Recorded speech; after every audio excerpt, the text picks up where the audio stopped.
Bueno, pues buenos días a todos. Muchas gracias por estar aquí. Mi nombre es Manuel Gorostidi y represento aquí a la Junta Directiva y, por tanto, a la Sociedad Española de Nefrología. Soy uno de los coordinadores de formación y de investigación. Y es para mí un honor, e insisto, en representación de la Junta y para la Junta Directiva, moderar esta mesa y tener aquí a estos tres compañeros de currículum y experiencia tan espectaculares. Alcer lo conoce, bueno, en este foro es fácil decirlo, es la asociación de pacientes por excelencia. Hay otras, distintas, pero Alcer es la asociación de pacientes por excelencia. Ahora que se habla tanto de medicina basada en el paciente, asociación basada en el paciente. Y eso es indiscutible, ¿no? ¿Qué más? Hace 2 años que no nos vemos de presencia, ¿no? Las dificultades que han surgido durante todos estos periodos de 2 años estratégicas de atención a los pacientes, etcétera, y el esfuerzo conjunto de profesionales sanitarios y pacientes a través de sus asociaciones, pues ha sido, que les voy a contar, fundamental para ir intentando solventar cualquier problema que vaya a surgir, ¿no? Con lo cual, pues ha servido de refrendo de que juntos, lógicamente, somos todos más fuertes. O sea que nada, no me queda más que reiterar mi compromiso, el compromiso de la Junta Directiva de la Sociedad Española de Nefrología con Alcer y presentarles esta mesa, que poca presentación necesita. Mire, lo primero es pedir disculpas porque vamos a hacer una alteración en el orden de las presentaciones, porque Sara y Juan Carlos tienen una salida de vuelta, un vuelo un poco justo de horario. Entonces, la primera intervención va a ser la de Sara Muñoz. Ella, conocen, es técnico de la asociación y, sobre todo, focalizada en, corrígeme si me equivoco, Sara, reinserción laboral, todo el mundo de la adaptación, etcétera, ¿no? Luego va a intervenir Juan Carlos Julián, experto psicólogo en calidad de vida también, reinserción, programas de desarrollo, etcétera. Y, por último, Daniel Gallego, es su presidente en España y en Europa, si no me equivoco también, ahí es nada. Eso, un presidente de gobierno no es compatible con el presidente de la UE, y aquí...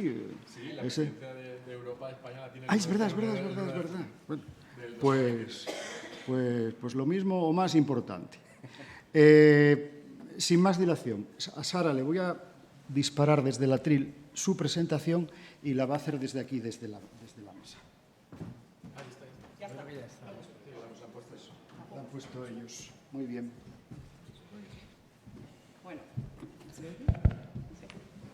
Bueno, buenos días a todas y a todos. Antes de nada, quería agradecer a la Sociedad Española de Nefrología la invitación a este congreso. En la Federación Nacional Alcer, una de las líneas de trabajo es la promoción y realización de estudios e investigaciones para identificar necesidades del colectivo y crear programas o acciones que se ajusten a los mismos. Según el informe 28, publicado en el registro de la Sociedad Española de Nefrología, de forma global, la mortalidad de toda la pandemia en el colectivo renal es del 21%. Por modalidades de tratamiento, la tasa más elevada se encuentra en los pacientes en hemodiálisis en centro, seguida de los pacientes en DP, las trasplantadas y los trasplantados renales y, finalmente, aquellos que se encuentran en hemodiálisis domiciliaria. Este estudio se ha llevado a cabo… antes de nada, la declaración de conflicto de interés relativas a esta presentación. Existen las siguientes relaciones. Para la financiación concreta de este estudio está Before Pharma y luego, bueno, la Federación Nacional de Asociaciones Alcer ha recibido en los últimos 3 años las aportaciones económicas de diferentes colaboraciones empresariales, de la Ley de Mecenazgo española y también por compañías como Astellas, AstraZeneca, Baster, Bayer, Bristol Myers, perdonad mi inglés, bueno, diferentes compañías farmacéuticas. Este estudio se ha llevado a cabo en el segundo semestre del 2021. De julio a septiembre se recopilaron los datos. El análisis de los mismos se realizó de octubre a noviembre y a finales de diciembre publicamos el informe de resultados. Para la realización del mismo se ha adaptado y aplicado un cuestionario que lanzamos de forma telemática basada en el informe de investigación de la Universidad del País Vasco, las consecuencias psicológicas de la COVID-19 y el confinamiento. El objetivo era comparar los resultados, identificar y dimensionar el impacto de la COVID en las personas con RC en España. Se obtuvo una muestra de 166 personas con RC procedentes de diferentes provincias de España, con edades comprendidas entre los 21 y los 86 años.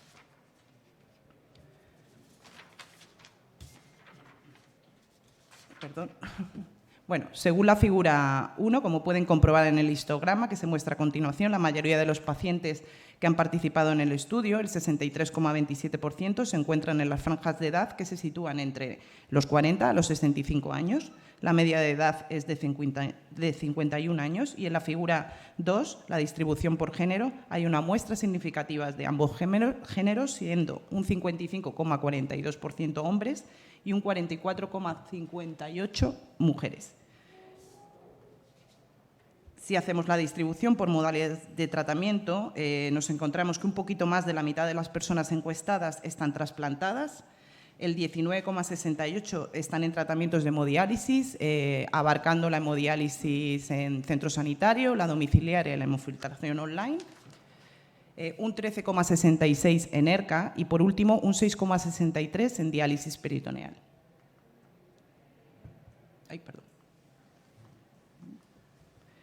En la siguiente tabla se detalla el desglose de participación por provincias. La comunidad autónoma con más participantes es la Comunidad Valenciana, con el 22,28%, seguida de Andalucía y la Comunidad de Madrid, con el 15,66% de participantes cada una.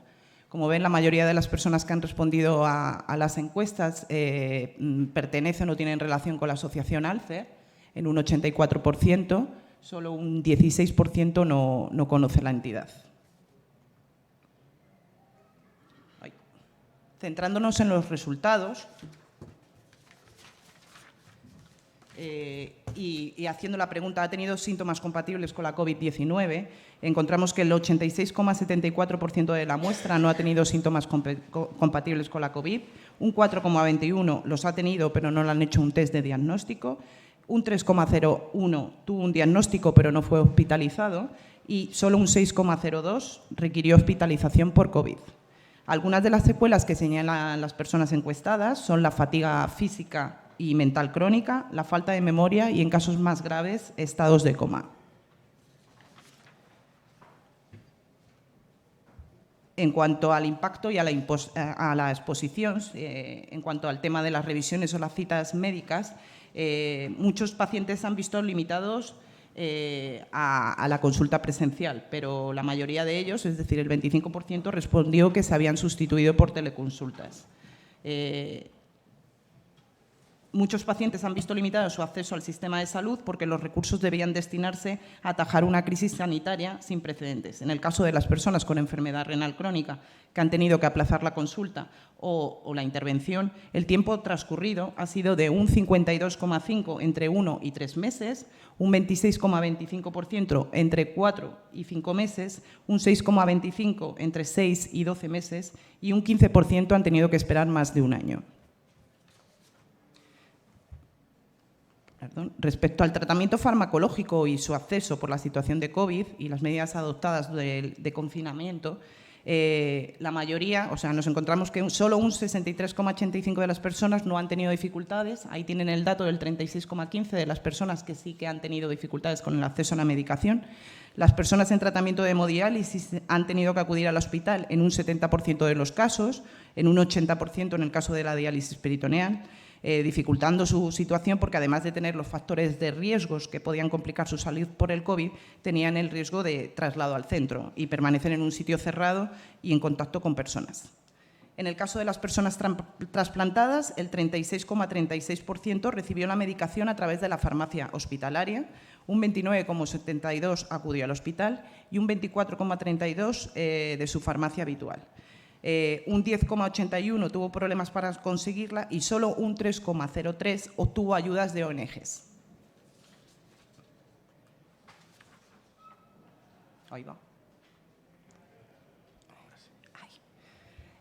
Con la respuesta en qué medida ha experimentado temores en las siguientes situaciones por COVID-19 como persona con enfermedad renal, puntuando una escala de 0 a 10, nos encontramos que los grandes bloques se encuentra a que se contagie alguna persona allegada, familiar o amigo. En segunda posición estaría a que se muera alguna persona allegada y tercero y curioso es a perder su función renal, ¿no? En el caso de estar en ERCA o en trasplante.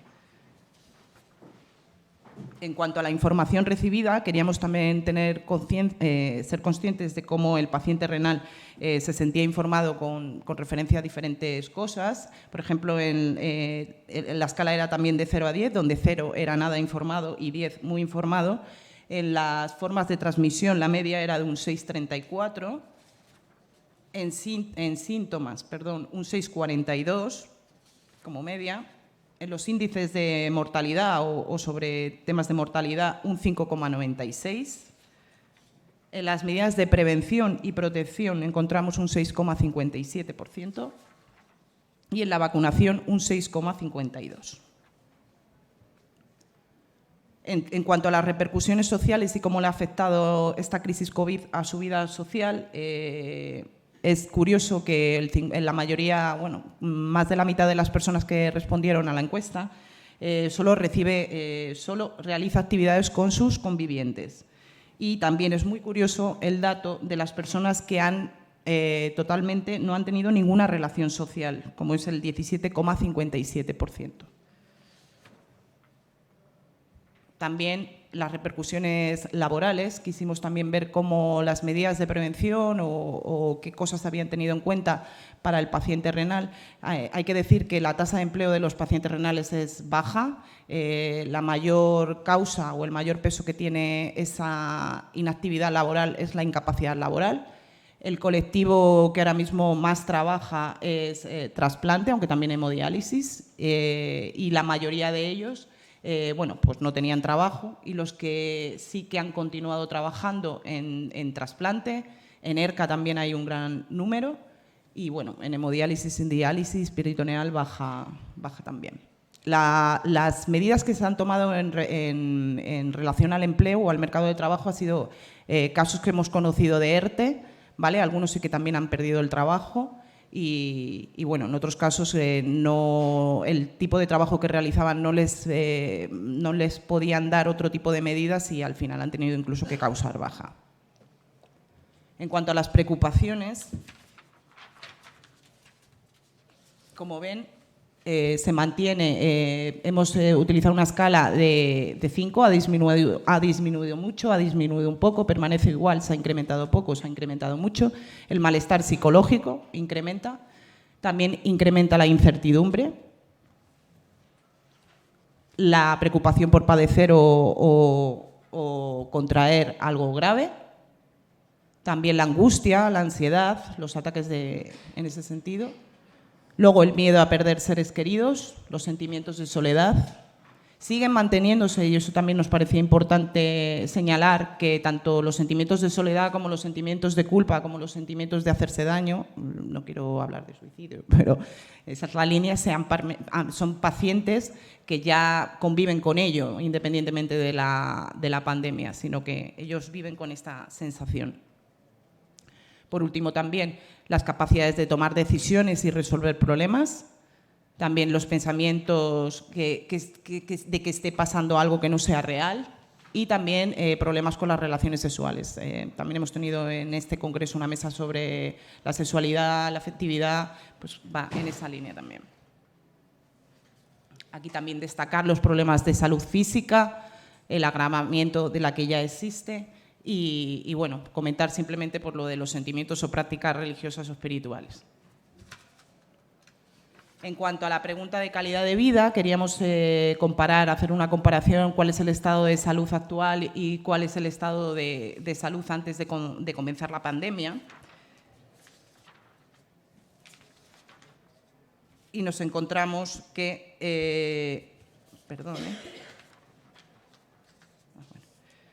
que los pacientes,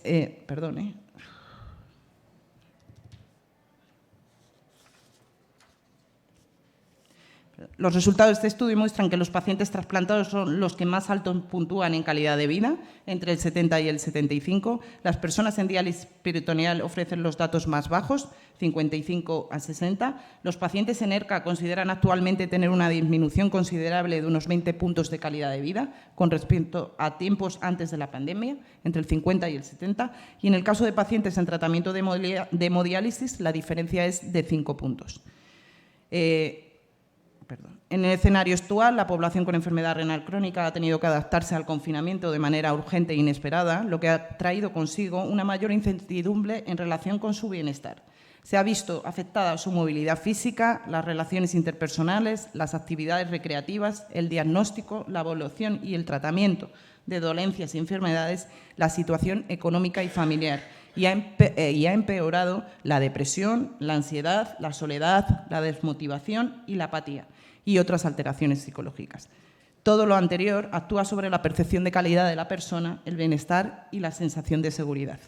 Es importante mantener una adecuada salud mental en estos momentos de estas crisis sanitarias que tanto dolor y enfermedad y muerte ha provocado, y en medio de las restricciones, el aislamiento, la incertidumbre, las carencias de recursos financieros y trabajos, así como la falta de información y conocimiento exacto, constituye un reto para las y los pacientes renales, los familiares y para Alcer en particular. Debemos analizar y poner en medidas para favorecer y fomentar la atención psicológica. Muchas gracias.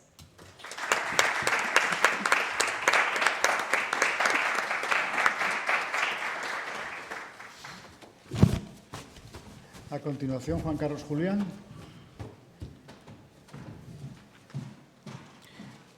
Y después de las dos primeras intervenciones haremos un primer turno de preguntas porque ellos se tienen que marchar.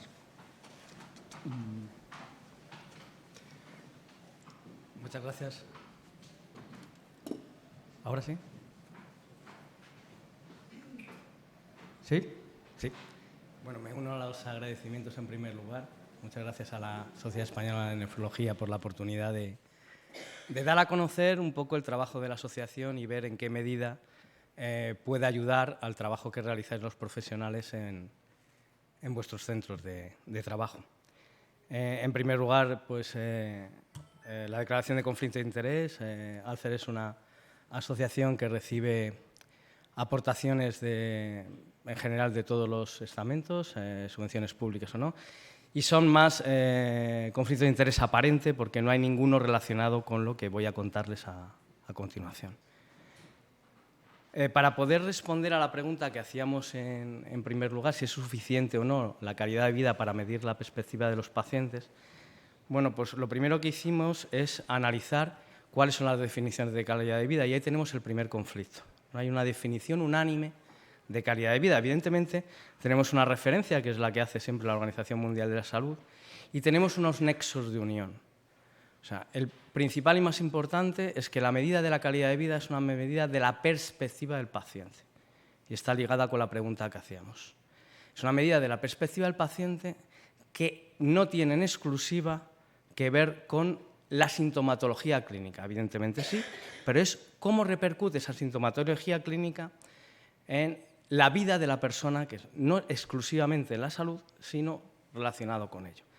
Es la calidad de vida relacionada con la salud, y para ello pues, se crearon ya hace tiempo una serie de instrumentos para medirlo. Nosotros en su día comparamos 3 de esos instrumentos que más frecuentemente se utilizan en las investigaciones que hacen ustedes en nefrología, y lo hicimos comparando con pacientes que están en esta misma situación. Y encontramos, y son la gráfica que aparece a la derecha, que aunque es verdad, y es una de las conclusiones, que los 3 instrumentos son capaces de detectar el deterioro que se produce por la enfermedad renal crónica en la calidad de vida de las personas, también es verdad que cada instrumento lo mide de forma diferente. Por ejemplo, el test que más se utiliza en nefrología, que es el SF36, es capaz de diferenciar mejor en aquellas personas que tienen una mejor calidad de vida. Por ejemplo, este sería el caso de las personas con un trasplante, que tienen mejor calidad de vida, y ahí es capaz de diferenciar, es más fino esa definición. Sin embargo, es la línea azul. Sin embargo, la línea roja, es el Eurocall, es capaz de diferenciar mejor aquellas personas que tienen más deteriorada su calidad de vida. Es más fino, detectando diferencias en la calidad de vida. En este caso sería más fino para pacientes en diálisis, que tienen una calidad de vida mucho más deteriorada que la población general. Porque no olvidemos que son herramientas estándar que comparan con la población general. Bien, pues ese es uno de los problemas que sacamos en el estudio, la diferencia entre los test de calidad de vida. Hay que decir que hay otros estudios, como este, que no es nuestro, que determina que el Eurocall, que es ese que decíamos que es más fino para detectar en aquellas personas que tienen más deteriorado su nivel de salud, pues esto lo probaron con trasplantados y también dice que en el caso de los trasplantados, pues podría ser un buen test e incide en la sencillez del test y la capacidad que tiene para identificar también en trasplantados renales su situación de calidad de vida. Hay un tema importante y es que, como este estudio es capaz de, y introducimos otra cuestión nueva, y son los test de calidad de vida específicos de la enfermedad renal, como el KD-COL, específicamente.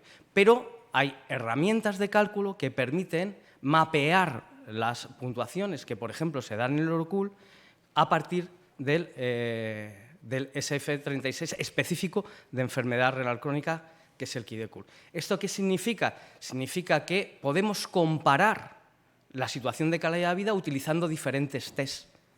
Somos capaces de mapear un test general, que es el Eurocall, para un test específico de enfermedad renal y poder comparar entre estudios que ustedes hacen para comparar la eficacia o la repercusión de un tratamiento en la calidad de vida de las personas.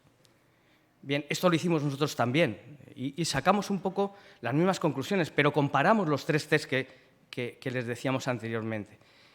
Y la conclusión que tuvimos es que es posible mapear esas puntuaciones y poder comparar diferentes estudios, aunque se midan con diferentes instrumentos, aunque se midan con instrumentos genéricos y con instrumentos específicos de la calidad de vida en enfermedad renal crónica.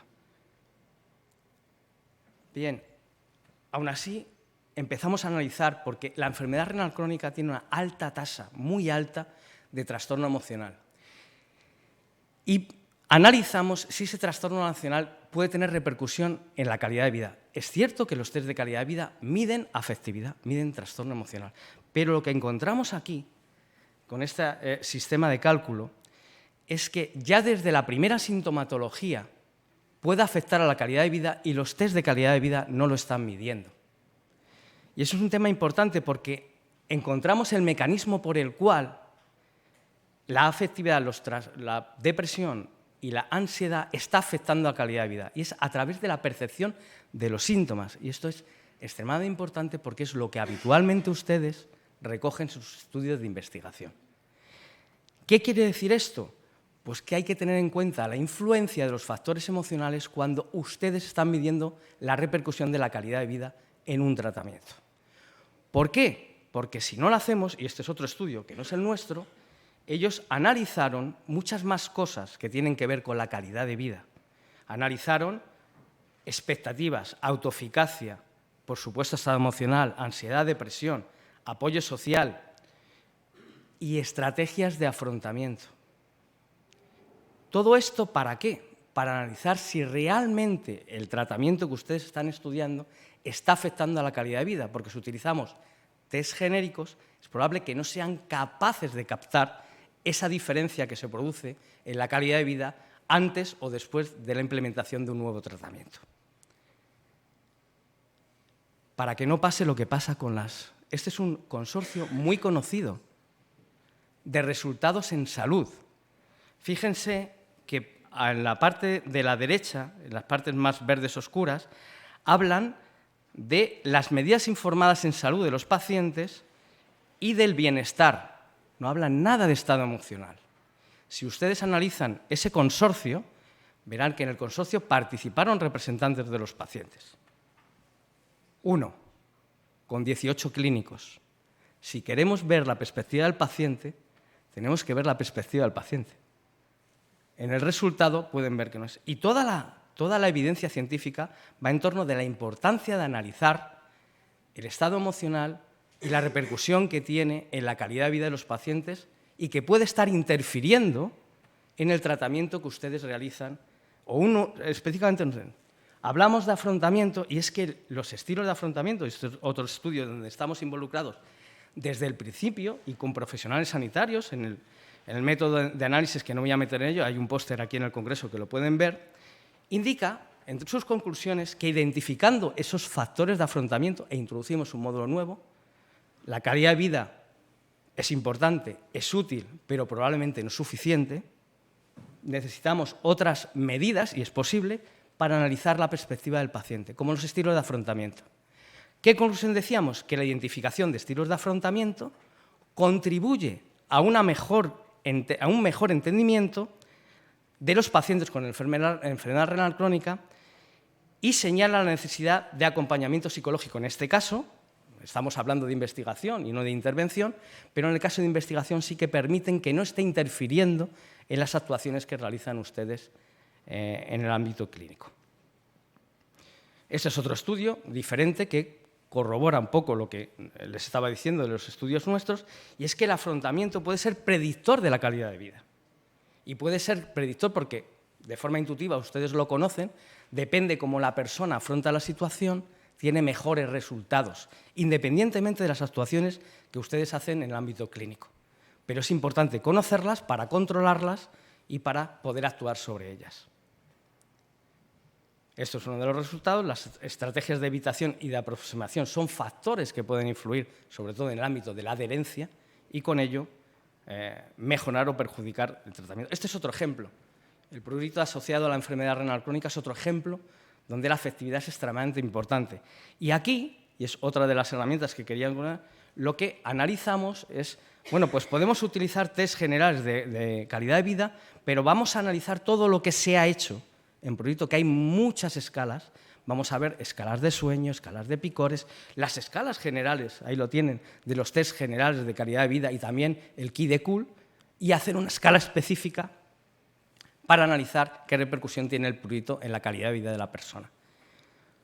Con ello, ¿qué conseguimos? Conseguimos, y es importante, por ejemplo, en prurito es extremadamente importante que encontramos la calidad del sueño, el descanso. Si nosotros no hubiéramos cruzado la escala de picor con la escala de sueño, no habríamos detectado, en la gráfica de arriba ven que las dos partes del sueño, el inicio del sueño y el despertarse o no durante el sueño, bueno, pues tampoco tiene mucha importancia. Casi la mitad de los pacientes dice que el prurito no le afecta. Bien, si vemos un poco, es la parte de abajo, la escala de picor, vemos que son las barras centrales, que en aquellos pacientes que tienen prurito severo o grave le afecta muchísimo.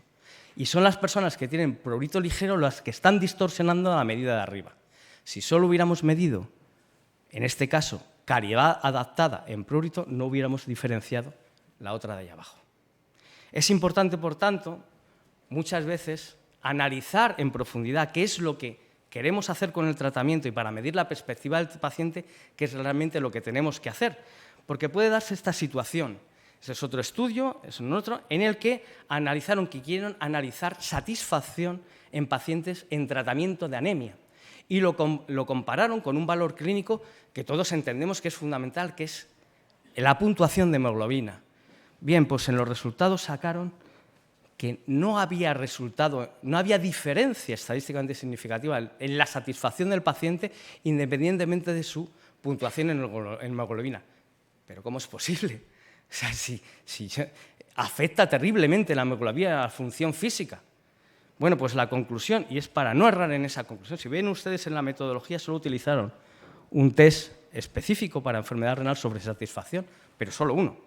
No analizaron ni afrontamiento, que estamos hablando, ni estado emocional, ni nada. Y las conclusiones que decían es que no, teníamos que haber medido mejor cuál es el estado, porque como son pacientes que tienen mucha insuficiencia cardíaca, el problema es que no determinamos bien esa insuficiencia cardíaca.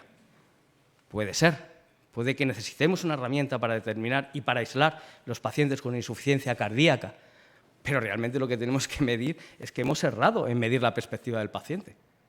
La relación entre anemia y estado emocional es tan importante que no medirla en una situación de satisfacción puede llegar a estos errores en las conclusiones. Es un poco la conclusión. Y todo esto, ¿por qué? Bueno, pues cuando le hemos pedido, vamos a analizar mejor, porque todos los test de calidad de vida, el gran problema que tienen es que están hechos por clínicos. Vamos a analizar y vamos a pedirles a pacientes y a clínicos, nefrólogos en este caso, que puntúen qué valores son importantes para ellos en estas dimensiones.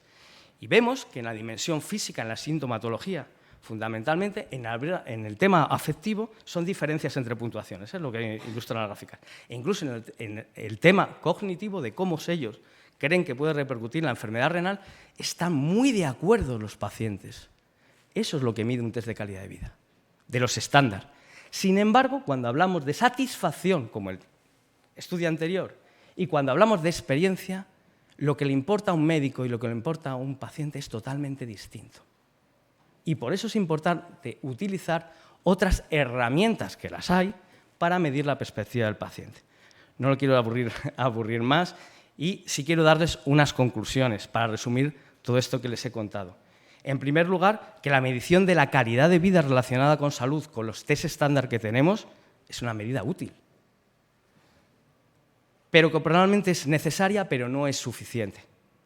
Es decir, no explica realmente la perspectiva del paciente y pueden encontrar en sus estudios de investigación que no encuentren diferencias estadísticamente significativas en el impacto que tiene el paciente y realmente no se deba a su tratamiento, sino porque no hemos encontrado, no hemos definido las herramientas adecuadas para encontrar esas diferencias.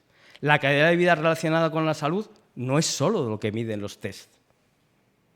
Lo veíamos en ese último estudio que analizaba lo que le importa al paciente y lo que le importa al profesional sanitario. Ese gap indica que hay, evidentemente, calidad de vida que miden bien los test de calidad de vida y una parte que no y que podemos medir con otras herramientas. Y este es el caso. Utilizar otras herramientas de medida puede ayudar a realmente entender la perspectiva del paciente con mejor criterio. Y que en muchos casos, como los estudios que os comentaba de prurito y enfermedad renal crónica avanzada, sea necesario desarrollar herramientas específicas para definir ese punto de vista del paciente. Nada más, muchas gracias por su atención y espero que les haya sido útil.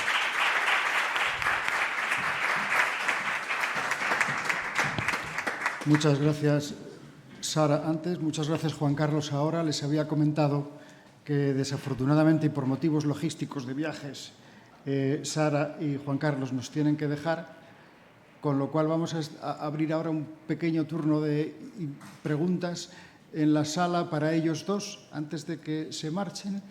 Si alguien quiere... Buenos días.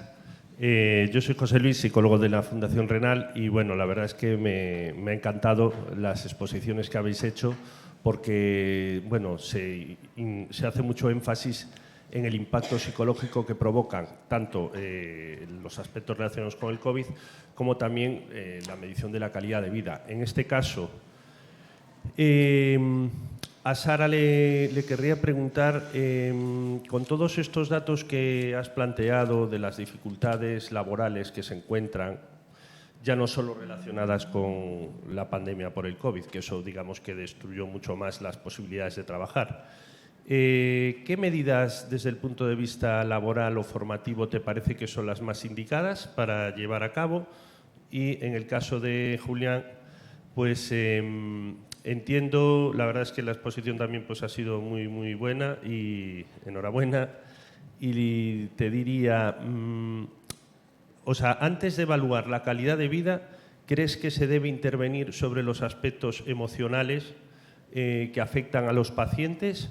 ¿O siempre también evaluar junto con la calidad de vida también estos factores emocionales mediante alguna escala relacionada con síntomas de ansiedad o depresión? Bueno, muchas. ¿Se oye? Dale otro toque, que se ha apagado ese. Voy a este. Gracias, José Luis. Desde Federación Nacional Alcer tenemos un servicio integral de empleo que funciona a nivel nacional. Lo único que al estar localizados en Madrid, la mayoría de los pacientes o de las pacientes son de Madrid, pero sí que ahí hacemos, y es fundamental, una reestructuración, ¿no? Muchos de los pacientes que vienen con incapacidades laborales, lo que se tiene que hacer es un reciclaje profesional. Estamos también, y ayer lo hablábamos contigo, José Luis, el utilizar ese tiempo de diálisis para la formación, ya sea para cambiar de profesión o bien para prepararse lo que es una oposición para la administración pública. Como os comentaba, la tasa de empleo, incluso la tasa de actividad, que es lo que preocupa. Ya no es que no tengan empleo, sino que ni siquiera estén apuntados al mercado laboral, ¿no? Sí que queremos, y desde Federación tenemos un grupo de empleo donde trabajamos no solo la ocupación remunerada, sino la ocupación en general, como voluntarios, en asociaciones, o trabajar en otras entidades, o de ayuda como pacientes mentores, o participar también en muchos de los focus group que hacemos para tener el punto de vista del paciente. Nos parece fundamental porque la cosa se está poniendo complicada y las pensiones se van a reducir. Vamos a ver también cómo funciona lo del grado de discapacidad con este nuevo Real Decreto y cómo va a afectar, porque sí que la mayoría de las personas con enfermedad renal crónica les es fundamental y requisito imprescindible para lo que es la inclusión laboral, ya porque las opciones de empleo para personas con discapacidad aumentan. Pero tenemos un tema ahí que nos preocupa para ver si a partir del 23 de abril, que es cuando se va a poner en funcionamiento este nuevo Real Decreto, podemos fomentar el empleo en personas con enfermedad renal crónica. Pero sí que nos preocupa y que intentamos fomentar y potenciar la empleabilidad del colectivo, porque sí que hay personas que en edad avanzada sí que requieren tener una incapacidad laboral, pero hay mucha gente joven que empieza a preocuparse por su futuro, aunque son menos, pero sí que hay que darles una salida y la información. Por eso el Servicio Integral de Empleo, que pongo a conocimiento de todos, y como además tenemos una página web donde pueden inscribirse desde diferentes puntos de España, y luego aparte pues recibir esa orientación un poco más personalizada. Intentamos también, cuando hacemos el itinerario personalizado, contar con la modalidad de tratamiento que tienen, el tiempo, la disponibilidad, pero sí que hay que fomentar el reciclaje, ¿vale? Y eso es con tema de formación, porque en diálisis hay un tiempo muerto que se puede dedicar también para ello. Entonces, gracias por esa pregunta, José Luis. Muy bien, muchas gracias a los dos. ¿Había otra pregunta aquí delante? Bueno, antes de nada, disculparme que llegué un poco tarde ahora, pero me ha encantado la presentación de Juan Antonio. Y quería plantear la cuestión de por qué no incluir el sistema ICON. El sistema ICON, como sabéis, es el más actual parámetro o mecanismo para cuantificar los resultados en salud. Ayer, en uno de los simposios salió este tema y se lo planteaba al ponente. ¿Os habéis planteado que este sistema se emplee como marcador, más que la simple medida, por decirlo de alguna manera, de la calidad de vida, que es tan difícil de llevarlo a cabo? Y es pertinente la cuestión porque el ICON se ha hecho para muchas patologías y acaba de salir hace pocos meses la de la insuficiencia renal, pero no hay nada específico para el tratamiento sustitutivo. Y yo le preguntaba al ponente ayer si se había validado el ICON para el tema del tratamiento sustitutivo tan importante, y es que no se ha validado. Es más, va a haber un simposio del ICON el año que viene en Barcelona, y me parece que sería importante que la organización Alcer estuviera presente para que el ICON se implementara en todo el país y con la visión específica de aplicarlo y validarlo para el tema del tratamiento sustitutivo. Bien, ¿qué tienes que decir respecto al ICON, Carlos? Está hablando del ICON. Voy a responder a José Luis, disculpa un momentito, que lo estamos hablando, tiene relación. La exposición está centrada fundamentalmente en qué utilidad puede tener investigación clínica. Evidentemente, tiene su utilidad también en intervención psicológica. Es decir, cualquier medida, la medida de calidad de vida probablemente, como decía, es necesaria pero no suficiente.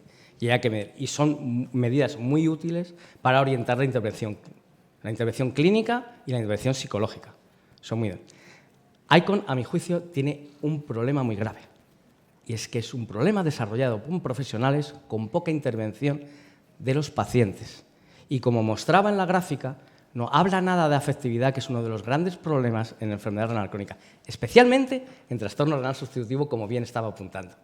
Uno de los problemas de ICON, si mira el consorcio de ICON, hay profesionales médicos de todas las disciplinas, cardiología, nefrología, todo.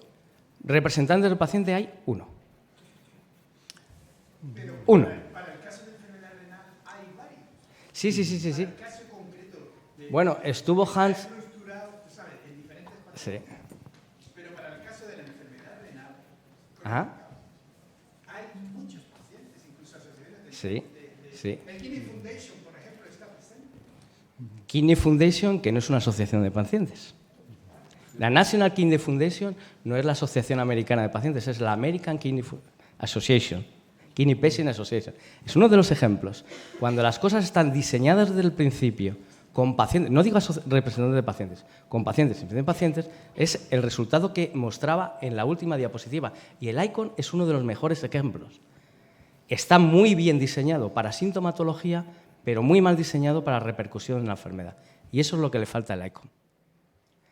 Tuve la oportunidad de estar en la reunión. Juan Carlos, y a las personas en la audiencia, tenéis aquí un reto, mira, Es un reto. de aquí al año que viene para ir preparándolo. Pero yo tengo que hacer seguir la sesión porque tenemos que cumplir el horario, entre otras cosas.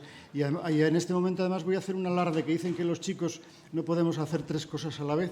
Voy a despedir y acompañar a Sara y a Juan Carlos, que se tienen que medir. Voy a invitar a Daniel que empiece su exposición y a ustedes emplazarles al siguiente turno de preguntas.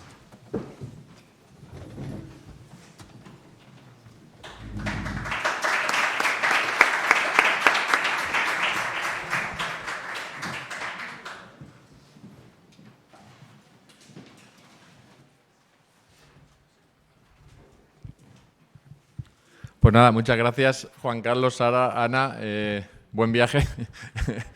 Y nada, hasta ahora pues Juan Carlos y Sara os han contado las noticias y ahora os voy a contar la verdad, que es la humanización, que es este tema tan abstracto y tan teórico y que es tan difícil luego de aplicar y que entendemos por humanización nosotros los pacientes renales. Los conflictos de interés los han contado todos ellos, no lo voy a repetir yo, de la Asociación de Pacientes que trabaja con la farmaindustria y con todos, también con fondos públicos.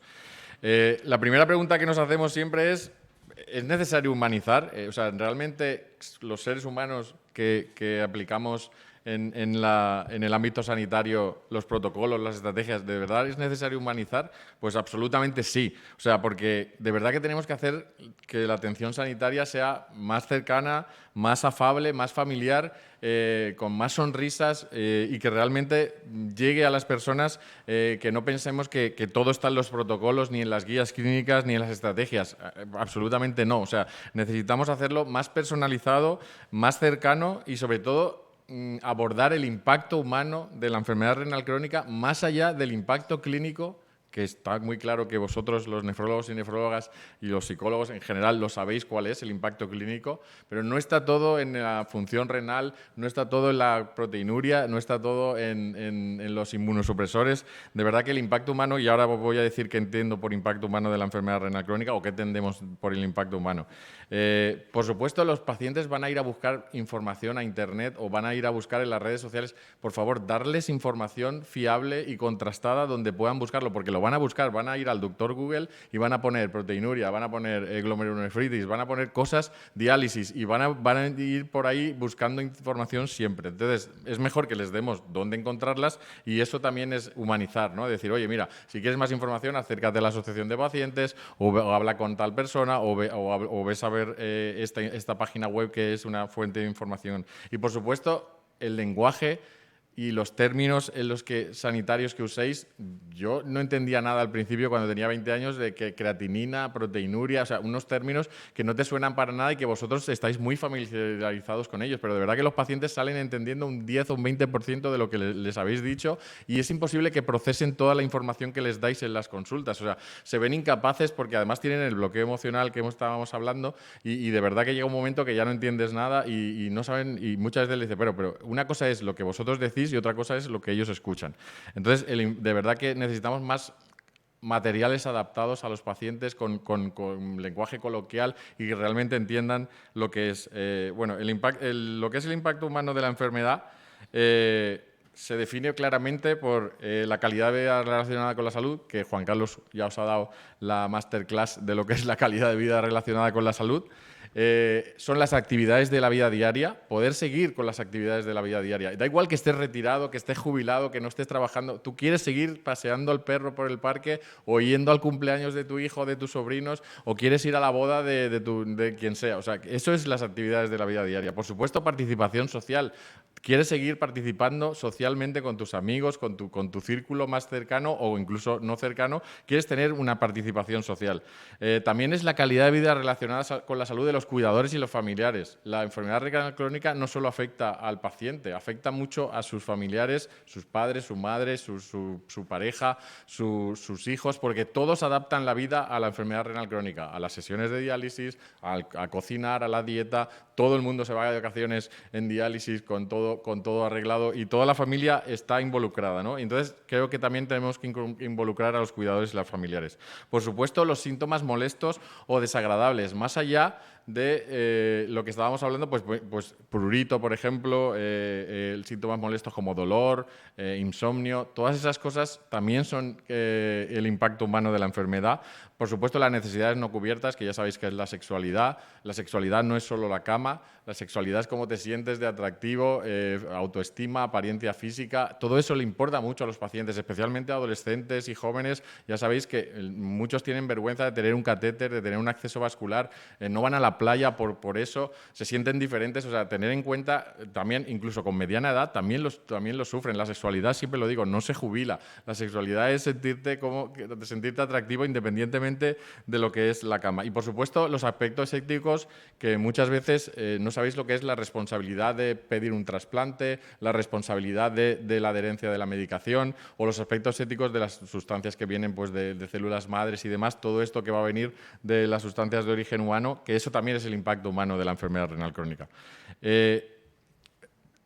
Aquí, cerca, en la Universidad de Almería, definieron en la escala UMAS qué era humanización, ¿no? Qué eran los profesionales en estas cinco escalas, un poco de cómo os afectaban pues, las experiencias extremas, el estrés, el autocontrol, la autoeficacia que tenéis con la persona hábil en la interacción, la compresión emocional, el optimismo, que también es muy importante, transmitir optimismo. Lo que nosotros más hacemos en Alcer es dar esperanza. Lo que más hacemos es decirles, oye, esto es muy duro, pero se puede tener una calidad de vida buena, se puede ser feliz y se puede seguir viviendo. La diálisis no es el final, la diálisis es el principio de una vida diferente, pero te tienes que adaptar. Lleva tiempo, lleva meses, lleva años, y por supuesto la sociabilidad. Toda esta escala de UMAS es lo que está midiendo un poco cómo relacionáis vosotros con vuestros pacientes y si realmente sois eficaces o si llegáis a ser realmente humanos o los tratáis de una manera humana a vuestros pacientes. Porque una cosa es la salud biológica, que es el impacto clínico, que son estas 4 Cs de los 4 instintos que todos los mamíferos tenemos, que son comer, competir, o siempre estamos compitiendo en el macho alfa, en la pertenencia al grupo, desde que somos jóvenes, luego correr cuando algo nos da miedo, salimos huyendo, y por supuesto la sexualidad sexualidad que es copular, ¿no? Esto es la salud biológica. Eso lo tienen todos los mamíferos. Y, por supuesto, eso en la enfermedad renal crónica está mucho más que afectado en todos los sentidos. Imaginaos comer y beber, que es lo más básico, que no podemos beber ni agua. Imaginaos cómo se siente una persona con sed 24 horas todo el día, que te vuelve loco ver una máquina de Coca-Cola, ver que la gente está bebiendo y comiendo y tú no puedes hacer nada de eso. Pero lo que le importa a la gente más de la salud biológica es la salud biográfica, es pues poder seguir con tus actividades, poder crear, poder tener sueños, poder compartir, poder tener amigos, poder tener pareja, por supuesto, estar agradecido, tener hábitos saludables. Esto es un poco más lo que le importa a la gente. Y esto es el impacto humano de la enfermedad, ¿no? Y por supuesto, los pacientes, antes que pacientes, somos personas. O sea, solo somos pacientes durante los tratamientos o durante las sesiones de diálisis. El resto del tiempo somos personas como vosotros, pues intentando tener una vida plena, ¿no? Y en esa personalización, en esa humanización, lo importante es que una dieta absolutamente estricta es un absoluto fracaso y que tenemos que intentar encontrar un equilibrio entre qué es nuestra responsabilidad, que tener esa voz, tener esa elección y tener esa coproducción y integrar la humanización en todo eso. De verdad que no es nada fácil, porque al final muchas cosas se hacen para nosotros sin nosotros, ¿no? Y que queremos estar presentes en cada una de las decisiones, ¿no? Y la humanización también es adaptación, adaptar los tratamientos a cada persona individualmente. Bien, os pongo aquí un poco el viaje, el peregrinaje que hace un paciente renal. Pasa por el servicio, por supuesto, por el nefrólogo, pasa por cirugía vascular, pasa por las imágenes de radiodiagnóstico, va al nutricionista por todo el potasio, el fósforo, demás, luego se ponen las vacunas, pasa por psicología normalmente, también pasa al trabajador social para todo el tema de discapacidad, por supuesto va al fisioterapeuta si no tiene una buena salud, una buena actividad física, normalmente con la hipertrofia del ventrículo izquierdo o algunos problemas cardiovasculares. Normalmente morimos de eso, de enfermedad cardiovascular. Con las paratiroides, la PTH y la tiroides también tenemos problemas, o sea que tenemos que ir al otorrino. Luego resulta que el médico de familia es el que a veces te da las recetas o tienes que ir a la farmacia hospitalaria para los inmunosupresores y encima pues la farmacia comunitaria pues el resto de recetas. Y aquí me dejo muchas cosas que hay pacientes diabéticos, hay pacientes obesos, o sea, me dejo el endocrino, me dejo mil cosas. O sea, que imaginaros. Esto del paciente en el centro, este es el paciente en el centro. Pero nosotros vamos por un peregrinaje por los días libres de diálisis que te dan cita por aquí. Entonces, yo creo que esto sí que va a ser humanizar. O sea, poner de verdad al paciente en el centro y que los especialistas vayan al paciente y no al revés, ¿no? Por supuesto, hay otra cosa que los pacientes odiamos, que son las agujas de diálisis. Las agujas se inventaron en 1966, hace más de 60 años. Tenemos las mismas agujas de un calibre 15 que hacen un dolor horrible, que causan estrés, causan dolor, y de verdad que necesitamos innovación, desarrollo e investigación en accesos vasculares. Necesitamos un acceso vascular indoloro, permanente y sin infecciones. Ya sé que no es fácil, pero de verdad que esto no ha cambiado nada. O sea, hemos avanzado mucho en las máquinas de diálisis, en la hemodiafiltración, en muchas cosas que se investigan en evidencia científica, pero lo que nos importa a los pacientes, que es el dolor que sufrimos día sí día no, y el miedo que tienes a que se extravase una aguja y que estas agujas son tenedores, creerme, y hacen un daño horrible, y los pacientes odiamos las agujas, pues en esto no se ha avanzado nada. Así que humanizar también sería investigar y tener un avance real en accesos vasculares. Porque al final todo esto va de dignidad, o sea, de que las personas pues, puedan seguir con sus vidas independientemente de una enfermedad renal crónica, independientemente de un tratamiento renal sustitutivo y que tener una autonomía personal y que los pacientes tienen derecho a viajar, deben tener opciones de movilidad y estilos de vida activos y que la gente pueda dar forma a sus vidas independientemente de estar en un tratamiento renal sustitutivo. ¿Y qué es lo que no queremos? Pues lo que no queremos precisamente es estar en un estado de hipervolemia y que vosotros llegáis y con la diálisis nos dejáis como una pasa. ¿Y cómo podemos vivir así? Pues realmente con esta pose del tren de Limburg no nos gusta nada tener que llegar ahí. Y es que nos estáis provocando una iatrogenia porque precisamente nos dializáis cada 48 horas que no es lo ideal, porque la enfermedad renal es 24 horas 7. Y entonces resulta que llega el fin de semana y en vez de 24 horas estamos 72 horas sin diálisis. O sea, 72 horas pasando sed, 72 horas sin comer por no llevar peso, con hiperpotasemias los lunes, la muerte de los lunes, con hospitalizaciones. O sea, la gente, de verdad, que yo estoy totalmente... El horario que es de diálisis cada 48 horas y los fines de semana descansar, ese horario está hecho para profesionales y para la administración, no está hecho para los pacientes. Si de verdad fuera para los pacientes, sería cada 48 horas una diálisis alterna y nos tendríamos que dializar lunes, miércoles, viernes, domingo, martes, jueves y sábado. Y así evitaríamos muchísimos de los problemas. Ya sé que los pacientes no quieren venir los domingos, pero esto es una cuestión de educación, que de los incidentes decirles, oye, mira, vas a poder comer y beber un poco más, vas a estar mejor, no vas a hacer esos picos de 3, 4 kilos o 5 los lunes, no te vamos a hacer una diálisis extra. Y había que analizar los costes y las hospitalizaciones y de verdad si vale la pena y hacer un piloto y dializar cada 48 horas, como hacen en Cádiz desde hace muchos años. Y a lo mejor no es para todos los pacientes, pero los pacientes que no son cumplidores, a lo mejor sí que podríamos hacer que evitar esas hiperpotasemias, esos ingresos de los lunes. Yo sé que los lunes y los martes son el peor día en las salas de diálisis, porque viene la gente con mucho peso, lógicamente, del fin de semana, que es cuando más ocio tienes, cuando más sed y además es que celebramos todo comiendo y bebiendo alrededor de una mesa, ya lo sabéis. O sea que yo creo que eso también es humanizar, personalizar, y si una persona necesita 4 diálisis, pues que le hagan 4 diálisis. Y si necesita 5 horas, que le hagan 5, y si necesita 4 y media, que le hagan 4 y media. Por supuesto que el programa de acompañamiento a cuidadores y familiares es fundamental. Son extremadamente importantes en la enfermedad renal crónica. Hay que ayudarles a involucrarles y de verdad que nos hemos planteado por la bacteriemia que estén prohibidos estar los pacientes con los familiares en la sala de diálisis. O sea, no tiene ningún sentido. Yo me he dializado por todo el mundo y en todo el mundo los pacientes están súper bien atendidos porque tienen un familiar o un cuidador al lado que le está atendiendo y no hay ningún problema con la bacteriemia. Mientras no sea la conexión y desconexión, los pacientes podrían estar, por supuesto, acompañando con los cuidadores al lado. Y así igual los pacientes querrían venir incluso domingos, si tuvieran a alguien al lado. Otra cosa fundamental de la humanización es la salud mental. De verdad que deben de ser detectados en la enfermedad renal crónica.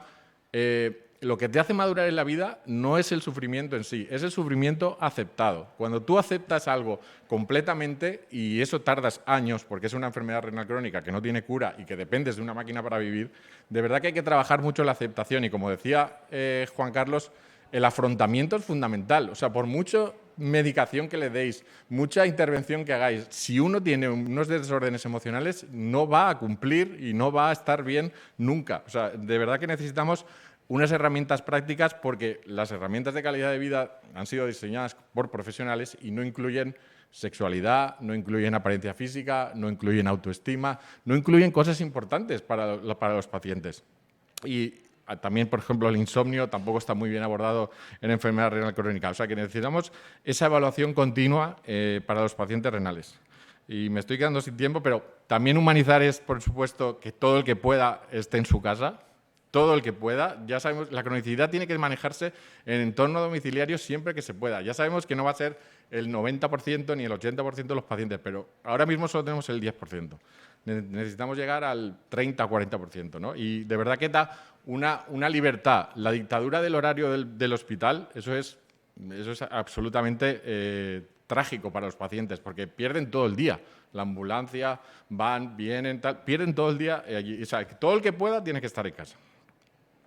¿Y qué marca la diferencia? Por supuesto, el toque humano. Ninguna decisión sobre nosotros sin nosotros. De verdad que hay que preguntarle más a las personas cómo están siendo atendidos, la compasión, la empatía, el tiempo suficiente y trabajar en la aceptación de la enfermedad. ¿Y qué es lo que queremos? Pues queremos tener voz, elección, coproducción, y es un concepto de corresponsabilidad. Por supuesto, personalización y de estar un paso más allá en todas las mesas, en redefinir los procesos y en los comités de estrategia de salud. ¿Y cosas que llevarse a casa? Pues que la automatización no es buena. Nos hemos vuelto muy técnicos, muy poco humanos, y hay que trabajar en la aceptación de la enfermedad renal crónica. Hay que empoderar con amor todas las estrategias, todos los planes, por favor, aplicarlos con amor, y que nuestro éxito es empoderarlos tanto que no nos necesiten para nada, ni a nosotros como organizaciones de pacientes, ni a vosotros como profesionales. Hay que empoderarlos tanto que no nos necesiten para nada. Y que convencerles de que ellos son lo mejor que tienen. El mejor recurso que tiene un paciente es el mismo, y que, bueno, pues ser consultados, por supuesto, para reorganizar los ciclos de cuidado, y la inclusión de la experiencia de los pacientes como una medida crucial para la calidad de los cuidados. Y nada, muchísimas gracias por vuestra atención. Pues, muchísimas gracias, Daniel. Les voy a contar un secreto que conocen todos de los congresos, que es que en esta sala hace un minuto tenía que haber empezado la siguiente sesión. Dentro de una hora hay otra sesión, y eso es una máxima que tenemos que respetar. Congreso es reunión, es intercambio. Daniel, seguro que podemos continuar el diálogo, y seguro que Daniel, que es una persona, como veis, tremendamente cercana, está dispuesto a que hagamos corrillos, los famosos corrillos, luego ahí al salir, para dejar paso a la siguiente sesión. Agradeceros vuestra implicación, lo que decía al principio, reiterar el compromiso de la Sociedad Española de Nefrología con Alcer en este camino de atención basada en el paciente. Muchas gracias por vuestro trabajo, y a ustedes muchas gracias por su atención.